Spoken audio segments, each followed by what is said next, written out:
Hey everyone, a very quick announcement. Um, the due dates in our schedule of activities are super important because they are what you should be using to guide yourself, not Blackboard as much as the schedule of activities, right? This is where you can go to find out when things are due and so on.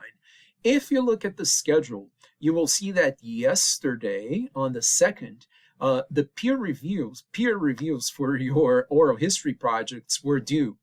And almost a week before the first draft of your oral history was due, right?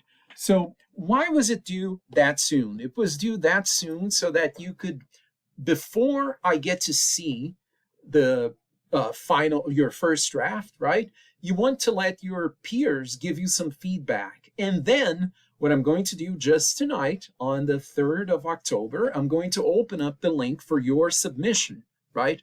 But what I would like you to do is I would like you to let your peers look at your oral history project, right?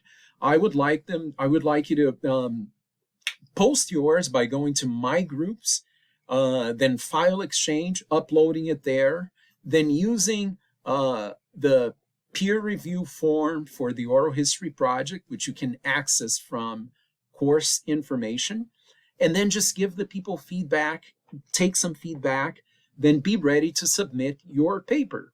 Now I'm going to take another step back and remind you that if you're stuck in any sort of way, if you don't know what topic to choose, I'm probably going to say that the topic is fine, but you can shoot me an email and ask me if the topic is good. I'll probably like the topic, but then I might remind you that it cannot be too specific or too general, that it needs to fit in just one interview.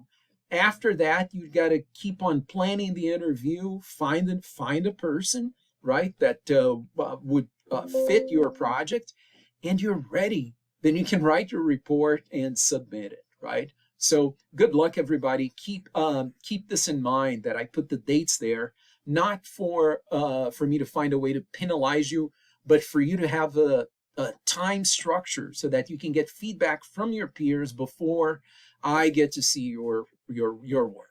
Okay? Thank you very much.